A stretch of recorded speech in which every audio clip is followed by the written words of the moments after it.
"Get away from my groom, you disgusting freak." Vanessa's voice shrieked through the crystal chandelier-lit ballroom of the Plaza Hotel in New York City. She didn't just scream, she shoved the man hard. The waiter, dressed in a slightly faded black vest that looked 2 sizes too big, stumbled backward. His left leg, stiff and unyielding, caught on the edge of the velvet linen tablecloth. Silverware clattered to the floor, and a tray of crystal champagne flutes shattered into 100 glittering shards around his worn leather shoes. He hit the ground heavily, grasping his left thigh in sudden searing pain. As he fell, a small heavily scratched silver dog tag slipped out from beneath his collar, catching the harsh light of the ballroom. On it, a single phrase was crudely engraved: "Find a way." "Look what you did to my gown," Vanessa roared, pointing a manicured finger at a tiny splash of water on the hem of her $25,000 custom silk dress. "Security! Get this cripple out of my wedding before he ruins anything else. He shouldn't even be allowed in a room like this." The 500 elite guests froze, gasping. Whispers rippled through the crowd like wildfire. Who was this clumsy waiter? And why was the bride reacting with such unhinged rage? But what happened next shocked everyone. David, the groom, stood at the altar in his immaculate tuxedo. He wasn't looking at his beautiful, furious bride. His eyes were locked onto the floor, staring intensely at the silver dog tag resting against the waiter's chest. David's face drained of all color. His hands began to tremble so violently that his boutonniere fell to the floor. "David, babe, tell them to throw him out," Vanessa demanded, turning to her groom with a sweet, manufactured pout. "He's making a scene." David didn't answer her. He took a slow, agonizing step forward, his eyes wide with a mixture of disbelief and pure shock. He ignored the gasping guests, ignored the shattered glass cutting into the soles of his shoes, and walked straight toward the fallen waiter. "David!" Vanessa laughed nervously, reaching out to grab his arm. "What are you doing? Don't touch him, he's filthy." David aggressively ripped his arm out of Vanessa's grip. He dropped to his knees right into the puddle of spilled champagne and shattered glass. His eyes welled with tears as he looked into the weathered, exhausted face of the limping waiter. "Captain!" David choked out, his voice cracking through the silent ballroom. "Captain! Is that really you?" The guests gasped louder. The bride's jaw dropped. The wealthy elite of New York looked at each other in utter confusion. The groom, a multimillionaire tech entrepreneur, was kneeling in filth before a disabled catering staff member, calling him captain. But that wasn't the real secret. Nobody in that room knew what had actually happened 7 years ago in the mountains of Afghanistan, or why David was looking at this man as if he had just seen a ghost. The truth was much worse than anyone could possibly imagine. The waiter looked up, his jaw tightening as he tried to hide the dog tag back under his shirt with shaking fingers. He tried to pull himself up, wincing. "Stand up, son," the waiter whispered, his voice gruff but commanding. "Don't do this here. This is your wedding day. Go back to your bride." "No," David breathed, tears streaming down his face as he grabbed the waiter's calloused hands, refusing to let go. "No, sir. I thought you were dead. They told me you didn't make it out of the valley." Vanessa stepped forward, her face twisting into an expression of deep disgust and sudden panic. "David, stop this madness right now. You're embarrassing my family. Who is this man, and why are you kneeling in front of him?" David slowly stood up, turning to face his bride. The warmth in his eyes was completely gone, replaced by a cold, terrifying rage that Vanessa had never seen before. "You want to know who he is, Vanessa?" David said, his voice echoing with absolute authority. "I'll tell you exactly who he is, and then we're going to talk about what you just did." David stepped closer to Vanessa, his eyes burning. "This man," David said, pointing a trembling hand at the waiter, "is the only reason I am standing here today. When my convoy was ambushed in the Korangal Valley, everyone ran. But Captain Thomas Vance didn't. He dragged me through 3 miles of enemy fire with a shattered femur. He gave up his own medical evacuation spot so I could survive. And when I went back for him, the camp was destroyed. They told me he was dead." A suffocating silence fell over the Plaza Hotel ballroom. Vanessa's mother clutched her pearl necklace, her face turning white. The guests shifted uncomfortably, the initial judgment on their faces melting into profound shame. But Vanessa didn't look remorseful. Her eyes flashed with bitter resentment. "Oh, please, David," she scoffed, waving her hand dismissively. "That was years ago. It's a tragic story, fine. But that doesn't give him the right to ruin our wedding and spill garbage all over my dress. He's a catering servant now. Look at him. He probably did this on purpose to get a handout from you." "Shut up, Vanessa," David roared. The sheer volume of his voice made her jump backward. Captain Thomas Vance finally managed to push himself up using the edge of a nearby chair. He stood precariously on his one good leg, his prosthetic shifting painfully underneath his cheap trousers. He looked at David, his expression a mix of pride and deep sorrow. "David, please. She's right about one thing. This is your day. Don't ruin your future over me. I'll just leave." "You aren't going anywhere, Captain," David said, his voice instantly softening with immense respect. He stepped forward to support Thomas, but Thomas gently pushed his hand away, maintaining his military posture despite the agonizing pain in his stump. But that wasn't the real mystery. What David didn't know yet was how a highly decorated military hero had ended up working a minimum-wage catering job in New York City, hiding his identity, and limping through high-society weddings. The truth was far more sinister than a simple twist of fate.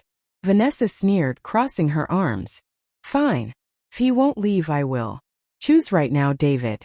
Is it going to be me, or this broken-down waiter?" Before David could answer, an elderly man in a sharp gray suit stepped out from the front row of the guests. It was Arthur Pendleton, David's billionaire mentor, and the primary investor in David's tech empire. Arthur's eyes were locked onto Thomas, his brow furrowed in deep concentration. "Hold on a moment," Arthur said, his voice carrying immense weight across the room. He walked toward Thomas, examining the silver dog tag that had slipped out again. "Find a way," Arthur gasped, his hand flying to his mouth. "Thomas? Thomas Vance? Son of General Marcus Vance." Thomas froze. His jaw tightened and he looked away, refusing to meet Arthur's eyes. "You have the wrong man, sir. I'm just a waiter." "No, I don't," Arthur insisted, turning to the shocked crowd. "This man isn't just a veteran. His family used to own Vance Logistics, one of the largest shipping firms on the East Coast. 7 years ago, after Thomas was reported missing in action, his family's entire estate vanished overnight due to a sudden bankruptcy. His father died of a broken heart shortly after." David looked between Arthur and Thomas, his mind racing. "Captain? Your family was wealthy. What is Arthur talking about? What happened to your inheritance? Why are you doing this?" Thomas kept his mouth shut, but a single tear rolled down his weathered cheek. Vanessa laughed loudly, a shrill mocking sound. "Oh, what a joke. A bankrupt fallen angel. See, David? His family lost everything because they were failures. He's probably a fraud anyway. Security, I said get him out."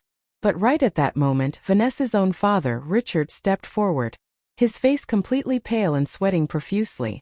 He wasn't looking at Thomas. He was looking at Arthur Pendleton with absolute terror in his eyes. What Richard knew about Thomas's family estate was a secret that could destroy everyone in that room. The real betrayal was about to be exposed. Richard tried to grab Vanessa's arm to pull her back, his voice trembling as he whispered, "Vanessa, shut your mouth. Not another word." "Dad, what is wrong with you?" Vanessa snapped, yanking her arm away in frustration. "Why is everyone defending this loser? He ruined my wedding." But David wasn't watching Vanessa anymore. His eyes were locked onto Richard's sweating face. David was a brilliant tech entrepreneur. He spent his life analyzing data, tracking anomalies and spotting patterns. He noticed how Richard couldn't look Captain Thomas Vance in the eye. He noticed how Richard's hands were shaking so badly, he had to shove them into his pockets. "Richard," David said, his voice dropping into a dangerously quiet register. "You know something about this. Why are you sweating?" "It's nothing, David. Just the heat in here," Richard stammered, backing away toward the edge of the stage. "Let's just get on with the vows. The priest is waiting. We can sort out charity for this. This gentleman later." "This gentleman saved my life," David hissed, stepping directly into Richard's path. And you're going to tell me exactly what's going on. But the real secret wasn't just about money. What Thomas discovered while working at this specific wedding was about to blow the entire ballroom wide open. Thomas finally spoke up, his voice echoing with a chilling calmness. He won't tell you, David. But I will. I didn't take this catering job by accident. The entire crowd gasped. Vanessa froze, her eyes widening as she looked at the limping waiter. What are you talking about? David asked, turning back to his captain. Thomas reached into his faded vest pocket. Vanessa lunged forward, screaming. Don't let him pull anything out. He might have a weapon. But Thomas didn't pull out a weapon. He pulled out a worn yellowed piece of paper, folded into a tight square. Attached to it by a rusted paperclip was a small gold-plated button. The exact type of button worn by executives at Vance Logistics 7 years ago. 7 years ago when I was captured and presumed dead, Thomas said, his eyes drilling into Richard. Vance Logistics didn't just go bankrupt. Someone inside the company forged my father's signature on a liquidation corporate transfer. They stripped my family's accounts, stole our shipping manifests, and left my grieving father with nothing but debt. That's a lie. You have no proof, Richard shouted, his face turning from pale to a deep, angry crimson. I didn't have proof, Thomas replied calmly, until 3 weeks ago, when I took a catering gig at your estate for Vanessa's bridal shower. I found this forged liquidation contract in your private study, Richard. And this gold executive button? It was sitting right in your desk drawer. The exact drawer containing the shell company documents that funded Vanessa's $25,000 wedding dress. The crowd erupted into chaotic whispers. Guests were standing on chairs to get a better look. David felt the ground beneath his feet completely vanish. The woman he was about to marry, the family he was about to join, was built entirely on the stolen blood and sweat of the man who had dragged him through the mountains of Afghanistan. But the truth was actually much worse. Vanessa wasn't just an innocent bystander in her father's corporate crimes. What David was about to find out next would break his heart into a million pieces. Vanessa looked at David, her expression instantly shifting from anger to a desperate, tearful plea. David, honey, don't listen to him. My dad is a legitimate businessman. This homeless freak is just trying to extort us because he knows you're rich. You love me, remember? Don't let him ruin our lives. David looked at Vanessa, then down at the yellowed paper in Thomas's hand. Give it to me, Captain, David said quietly. Thomas handed over the paper. As David unfolded it, his eyes scanned the text, but it wasn't the contract that caught his attention. It was a sticky note attached to the back, written in familiar sloppy handwriting. Asterisk, Dad. Make sure the Vance accounts are completely cleared before David starts digging into our family assets for the prenup.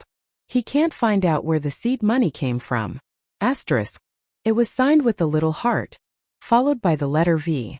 David turned away from Vanessa and knelt back down in front of Captain Thomas Vance. With absolute reverence, he picked up the scratched silver dog tag from the floor and placed it gently back into Thomas's hand. Sir, you told me to find a way, David said, his voice carrying over the microphone system of the ballroom. Today I found it. David stood up, turned to the 500 guests, and spoke directly into the main microphone at the podium. Listen to me carefully. There will be no wedding today. Vanessa and Richard are frauds. Everything you see here, this lavish ballroom, that dress, their entire high society status, was bought with stolen money taken from a dying general and a wounded war hero. The ballroom erupted into absolute chaos. Guests began taking out their phones, recording the scene, and whispering furiously. Arthur, David said, looking at his billionaire mentor, call a special board meeting for tonight. We are divesting every single dollar of Richard's seed money. If the company goes under, let it. I will start over from a garage if I have to, but I will do it with clean hands. Arthur Pendleton smiled, a deep look of pride covering his face. You won't have to start from a garage, David. I will personally buy out Richard's entire share of your company by midnight. And as for you, Richard, Arthur turned his icy gaze to Vanessa's father. The FBI is going to love looking at that liquidation contract. Richard collapsed back into a chair, burying his face in his hands as he realized his financial empire, his reputation, and his freedom were gone. Vanessa began to scream, tears streaming down her face as she clutched the hem of her ruined gown. David, you can't do this to me. You're ruining my life. You ruined your own life the second you chose greed over human decency, David said coldly. David then turned to the catering manager who was standing frozen by the kitchen doors. How much did this entire wedding cost? David asked. The manager swallowed hard. With the venue, the food, and the flowers, it was just over $350,000, sir. Excellent, David said, pulling out a sleek black checkbook from his tuxedo jacket. He quickly wrote a check, but he didn't hand it to the venue. He walked over to Captain Thomas Vance and pressed the check directly into the veteran's calloused hands. David, what is this? Thomas asked, his eyes widening as he looked at the numbers written on the paper. This is the entire wedding budget, Captain. It's $350,000. And it's yours. You're going to use it to buy a house, get the medical care you deserve, and never ever work a catering shift again. David, I can't accept this, Thomas protested, his voice cracking with emotion. I didn't do what I did in that valley for money. I know you didn't, sir. You did it because you have honor, David replied, placing a hand on Thomas's shoulder. But the people who stole your family's legacy are finished. Arthur and I are going to make sure your father's company is legally restored to you. Until then, consider this the first installment of what the world owes you. Tears finally spilled over Thomas's eyes. For 7 long years he had been invisible, discarded by a society that only valued wealth and superficial glamour. For the first time since the war he felt seen. He felt respected. He stood as straight as his prosthetic leg would allow and gave David a crisp, flawless military salute. David saluted him back, his eyes wet with tears of relief. Turning his back on Vanessa, who was now being escorted out of the ballroom by hotel security alongside her sweating father, David walked side by side with Captain Thomas Vance out of the Plaza Hotel. They walked past the rows of stunned millionaires and billionaires, leaving the superficial world of lies behind them to step out into the bright, honest afternoon sun.